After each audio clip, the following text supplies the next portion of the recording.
1년에 수술을 하는 건수가 184만 건 정도 된다고 합니다. 그러니까 2017년도 통계에 따라서 그렇습니다. 184만 건의 수술이 우리나라에서 진행이 된답니다. 그 수술에 내가 낄 수도 있고 또 안 낀다면 감사한 일이죠. 그 중에서 제일 많은 수술은 백내장 수술이라고 합니다. 아무튼 백내장 수술이 제일 많은 분포로 나타났고, 두 번째가 치핵 수술, 그 다음에 세 번째가 일반 척추 수술이라고 그렇게 통계로 나왔다고 합니다. 우리가 이렇게 많은 수술을 할 수 있는 것은 마취제 때문입니다. 만일 마취제가 없다면, 그러니까 불과 19세기 이전 1800년대나 마취제가 이제 서서히 밝혀지고 통용되기 시작했는데, 그 전에는 생으로 다리를 자르고 정신을 잃으면 그냥 잃은 거고, 그 다음에 또 그 세균 감염을 막지를 못해서 덫이 나면 죽고, 그래서 수술을 하면 거의 죽는다 생각들을 많이 했던 것이죠. 그러니까 수술할 정도가 되면 거의 죽을 지경이고, 또 수술을 해서도 살아날 가망성이 거의 없다고 볼 수 있습니다.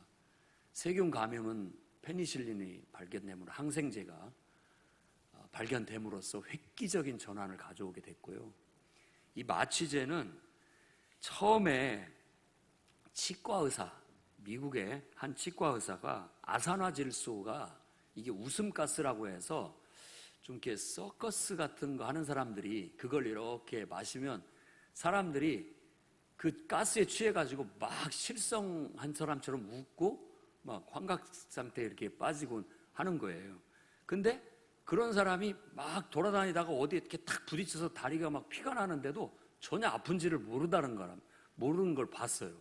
그래서 이 치과 의사가 이빨을 뺄 때도 저 가스를 주입시켜가지고 사람에게 통증을 못 느끼게 하면 좋겠다 싶어가지고 스스로 자기 이빨을 친구 의사한테 빼라고 해서 그걸 자기가 이렇게 흡입하고 그 사이에 뺐더니 통증이 거의 없더라는 거예요. 그래가지고 이건 획기적인 발견이다라고 생각해가지고 이제 각계 사람들을 불러다 놓아놓고 시연을 했던 겁니다. 어떤 한 사람을 자원을 받아가지고 이빨을 이제 빼는 거예요. 그 가스를 주입시키고. 그랬더니 이 사람이 거기에서 아프다고 괴성을 지른 거예요. 그래가지고 나중에 물어봤더니 그거 마시지 않고 뺄 때보다는 덜 아팠지만 그래도 통증이 있었다, 이렇게 얘기를 한 거예요. 근데 완전히 시연을 보이기 위해서 했던 것인데 실패로 돌아간 겁니다. 그것이 막 신문에 오르고 소문이 나다 보니까 결국은 치과 의사도 못하게 되는, 접어버리고, 결국 그것에 대해서 막 집착을 하다가 그 사람은 그 아산화질소 이런 것들에 중독이 돼가지고 죽어버리고 맙니다, 일찍. 그러다가 이제 또 다른 치과 의사 웰스라고 하는 사람이 에테르라고 하는 알코올에서 추출된 그 물질이 마취 효과가 있다라는 걸 발견을 하고 똑같이 그것을 시연을 보이게 됐는데 1846년도에 그 시연이 아주 대대적인 성공이 된 거예요. 와, 기적 같습니다. 하나도 아프지 않았습니다. 라고 실제로 시험을 했던 사람이 그렇게 말을 해주자 아주 크게 호황을 얻게 됐는데, 이 에테르라는 마취제는 이 알코올 성분이어가지고 촛불 정도만 켜도 그 불에 폭발을 하게 되는 거예요. 그래가지고 큰 문제를 일으켰다고 해요. 그래가지고 이 사람도 그걸 실패로 돌아간 거예요. 그거에 불만을, 그것 때문에 폭발을 일어나가지고 피해를 입은 사람 중에 한 사람이 어느 날 그 사람을 죽여버렸어요. 그래서 죽고 말았던 거죠.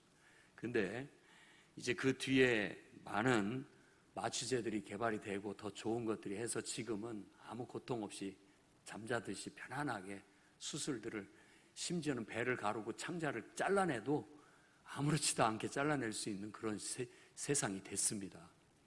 그런데 바로 이런 앞에서 말한 웃음가스, 아산화질소를 시험했던 웰스라든지 또 모턴이라는 그런 사람들의 용기 있는 도전, 이런 게 아니었다면 그런 것들이 이렇게 우리 사회에 이렇게 깊이 발전할 수 없었다라는 겁니다. 저는 오늘 그와 같은 용기 있는 여인 다말을 여러분에게 소개하고자 합니다.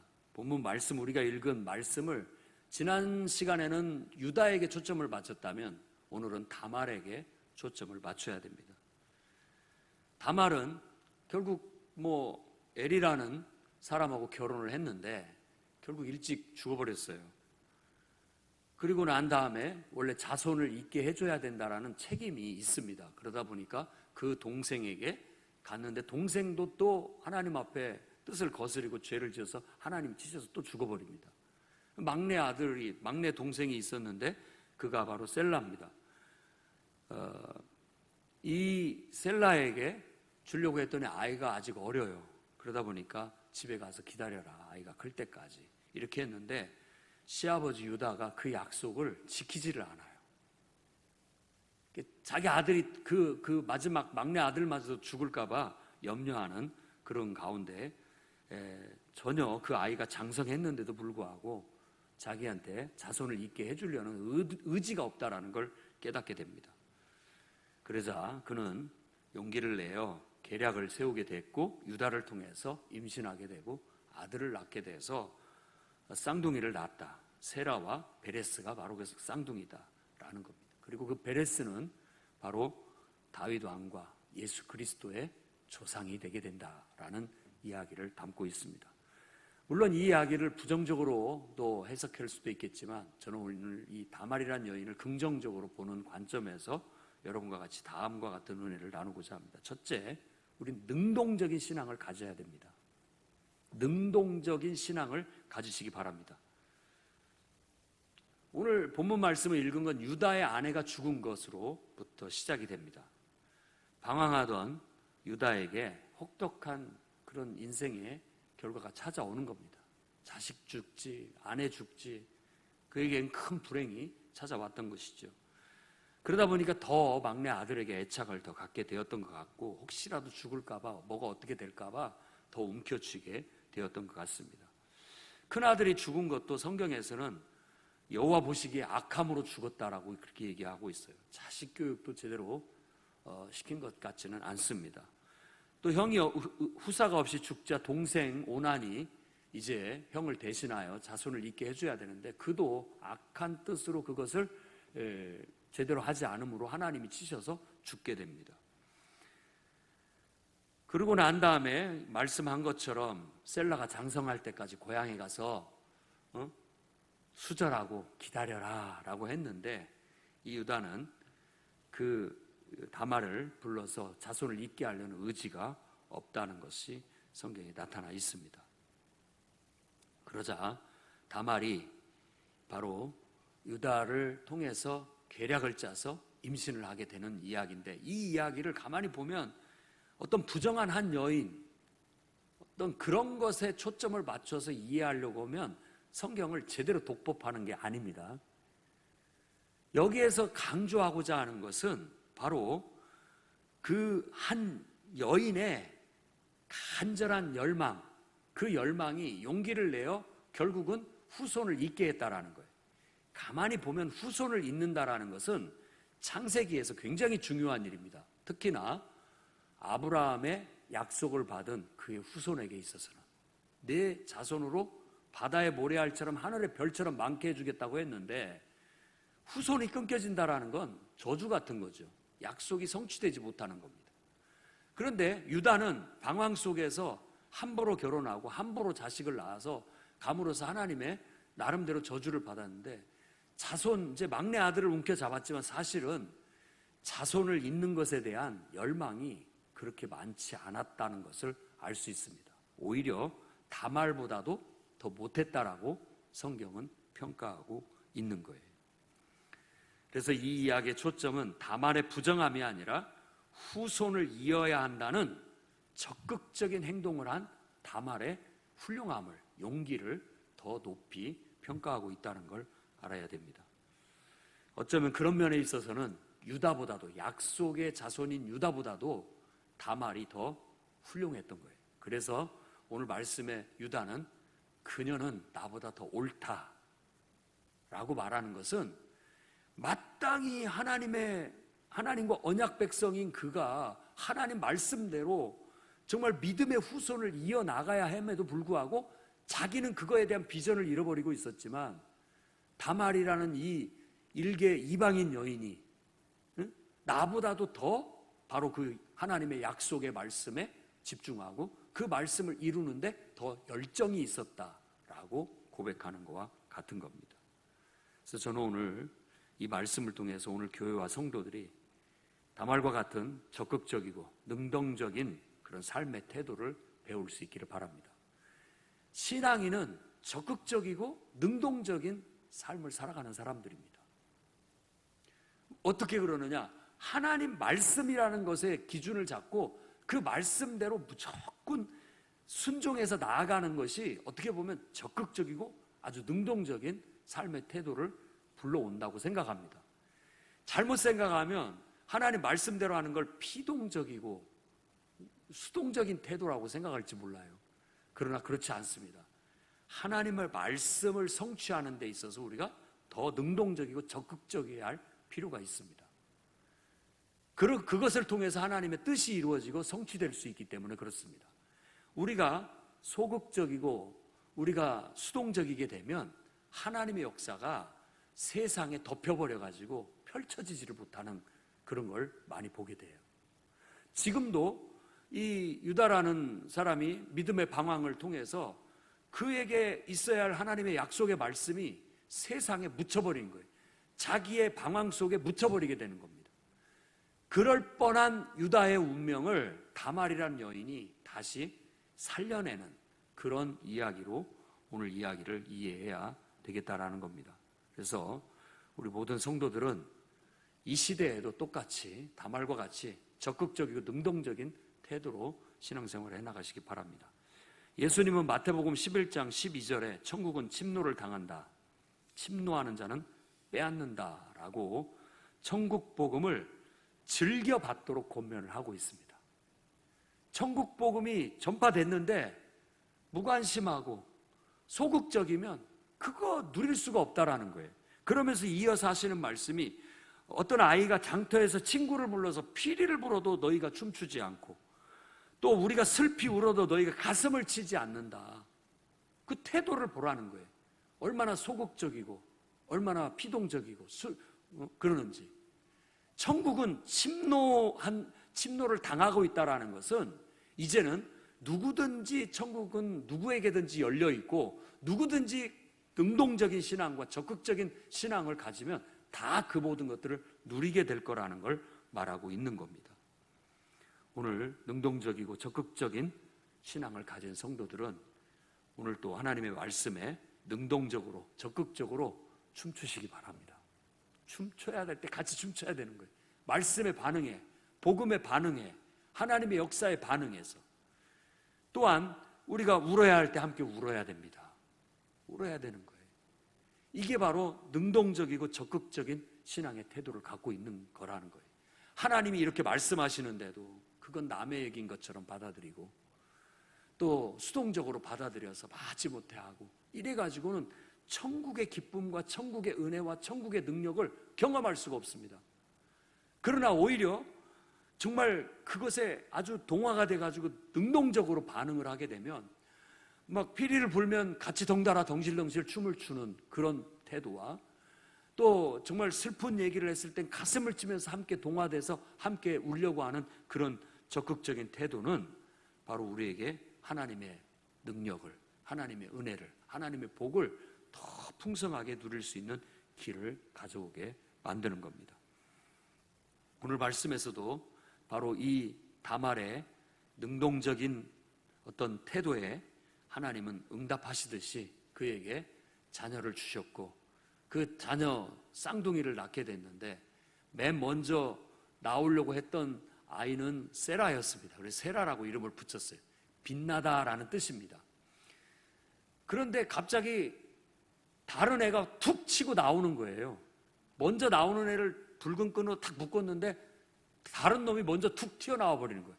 먼저 태어난 것은 베레스였어요. 그래서 이 치고 나왔다, 뚫고 나왔다라고 해서 베레스라고 이름을 진 겁니다. 파라츠라고 하는 히브리어가 바로 깨뜨리다, 부숴버리다, 강권하다, 뚫고 들어왔다, 이런 뜻을 갖고 있는 겁니다. 다말에 저는 신앙 고백이 그 이름 속에 담겨 있다고 믿습니다. 다말은 이방인이에요. 아브라함의 언약과 상관없는 사람이었단 말이에요. 근데 그가 이 유다를 만나서 바로 그 집안에 들어오게 되었어요. 그러나 또 자녀를 낳지 못하고 남편이 죽고, 그러므로 인해서 그는 어쩔 수 없이 제외당할 수밖에 없었지만 그렇게 두지 않았습니다. 그의 능동적이고 적극적인 신앙은 그런 상황을 뚫고 나온 거예요. 뚫고 들어왔다라고 해도 과언이 아닙니다. 천국은 침노하는 자의 것이라더니만 정말로 그랬던 겁니다. 저는 예수님이 천국은 침노하는 자의 것이다라고 말씀하셨을 때 바로 이 다말을 염두에 두신 것이 아닐까, 이렇게 추정을 해볼 수 있다는 겁니다. 그러니 오늘날도 우리는 다말의 이 베레스라는 이름 속에 담긴 신앙 고백처럼 우리도 이방인이었어요. 이 동양의 정말 미개한 나라, 어떻게 보면 서양으로 봤을 때 그런 나라에 하나님께서 선교사들을 보내주시고 우리로 하나님을 알게 하시고 하나님의 복음을 듣게 하시고 구원을 받게 하시고 바로 예수 안에서 사는 삶이 가장 인간답고 복된 삶이라는 걸 알게 하셔서 그 은혜를 얻게 하셨어요. 우리도 마치 다말과 같은 운명처럼 뚫고 들어온 사람들입니다. 누구든지 능동적이고 적극적인 믿음을 가지면 그 은혜와 복을 못 받을 사람이 없어요. 그러니 오늘 우리 성도들도 정말 능동적이고 적극적인 신앙으로 현 시대의 어려움을 뚫고 나가시기를 바랍니다.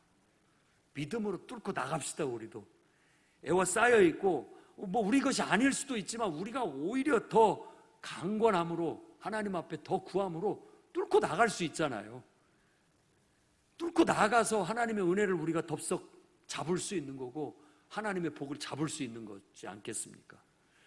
풍요로운 교회가 이 세종 땅 이곳에 자리를 잡고 건축을 할 수 있었던 것도 바로 그런 믿음 때문이었습니다. 원래 이거 아무 상관없던 곳이었는데 이 종교 용지를 하나님께서 주시는 데에는 뚫고 나가는 믿음이 있었기 때문에, 원래 나한테 돌아올 것이 아니었지만 뚫고 나가는 믿음이 이걸 하나님께로부터 받아낼 수 있게 됐다는 것이에요. 그것이 하나님의 역사를 이루는 또 하나의 방법이 아닌가 생각이 됩니다.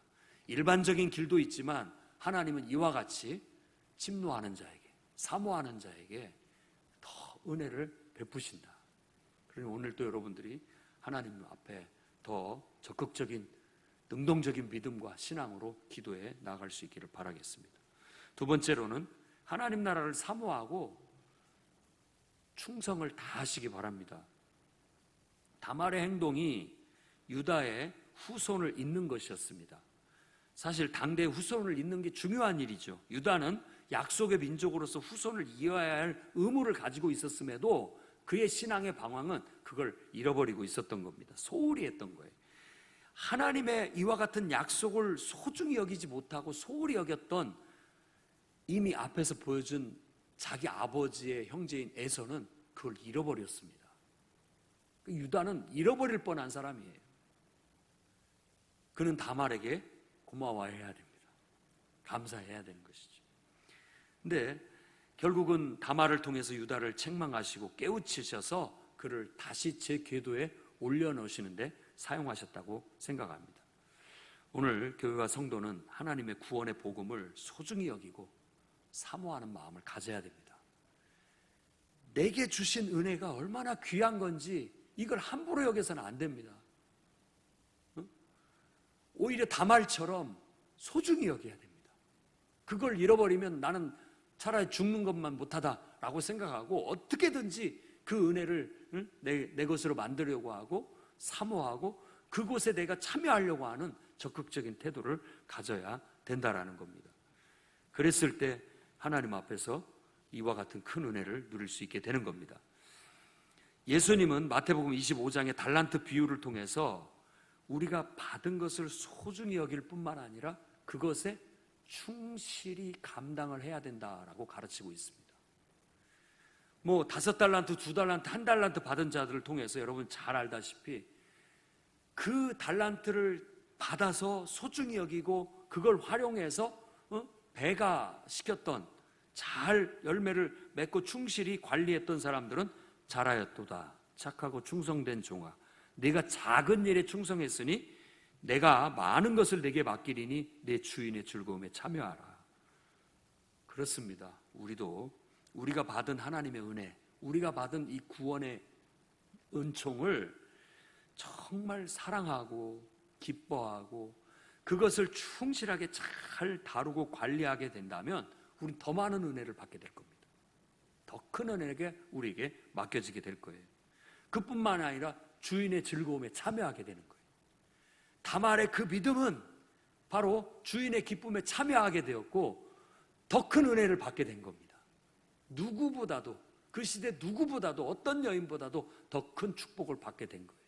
그래서 예수 그리스도의 족보 속에 들어간 여인 중에 첫 번째 여인이 딱 된 겁니다.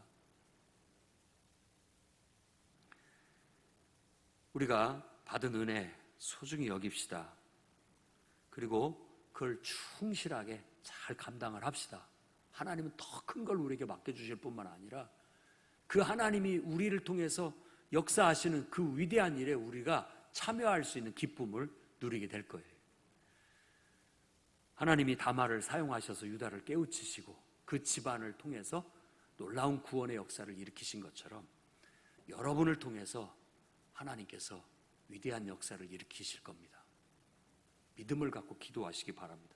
여러분을 통해서 누군가를 깨우치실 것이고, 여러분을 통해서 누군가에게 복의 통로가 되게 하실 것이고, 여러분을 통해서 누군가의 기적을 일으키는 도구로 여러분들을 하나님은 쓰시게 될 거라는 겁니다. 그런 기쁨을 이 땅에 살아가는 동안에 많이 경험할 수 있는 하나님의 그런 사람들이 되시기 바랍니다. 사도 바울도 빌립보 성도들에게 이런 말을 합니다. 나의 사랑하는 자들아, 너희가 나 있을 때뿐 아니라 더욱 나 없을 때 항상 복종하여 두렵고 떨림으로 너희 구원을 이루라. 우리 안에 행하시는 이는 하나님이시다. 그가 하는 말입니다. 하나님은 그 기쁘신 뜻을 우리에게 소원으로 두고 그 소원을 통해서 이루시는 분이다 라고 설명을 합니다. 그러니 모든 일을 원망과 시비가 없게 하고 정말 흠이 없이 순전하게 해나가라 라고 그렇게 권면하고 있는 겁니다. 하나님의 복음을 위해, 또 주님의 몸된 교회를 위해 우리가 정말 그것의 소중함을 알고 충실히 달려갈 수 있는 성도와 교회가 되었으면 좋겠습니다. 마지막 날 자랑할 것이 있어야 되지 않겠습니까? 우리 주님이 오셨을 때 잘했다, 충성되다, 그리고 많은 어떤 보상으로 오히려 우리에게 갚아주실 그 주님을 맞이할 수 있어야 되지 않겠습니까? 또한 복음을 위해, 교회를 위해 희생하는 것은 기쁜 일로 우리가 여겨야 되겠습니다. 다말은 그가 그런 결단을 하고 행동을 했을 때는 이미 자기를 버리는 부끄러움을 당한 부끄러운 일에 자기를 내던진 겁니다. 부끄러움을 당할 일이죠. 그게 누가 봐도 그걸 손가락질할 일이고 욕 얻어먹을 일인데도 불구하고 그는 그 희생을 감수했어요. 그뿐만 아니라 지금은 판결이 그 시아버지가 들었을 때도 당장 불살라 죽여라 라고 했어요. 죽을 수도 있었다라는 거예요. 그럼에도 불구하고 그 희생을 다 각오하고 그 일을 해나갔던 겁니다. 우리가 하나님 나라를 사랑하고 또 주의 복음의 그 은혜의 소중함을 알고 복음을 위해 또 교회를 위해 내가 뭔가를 희생할 수 있다는 것은 위대한 일이고 소중한 일이고 그야말로 그것 자체를 기뻐할 수 있는 일이 되어야 되겠다라는 겁니다. 그래서 저는 오늘 뚫고 들어온, 하나님 나라로 뚫고 들어온 다말을 통해서 우리가 좀 더 능동적이고 적극적인 신앙의 태도를 갖기를 바랍니다.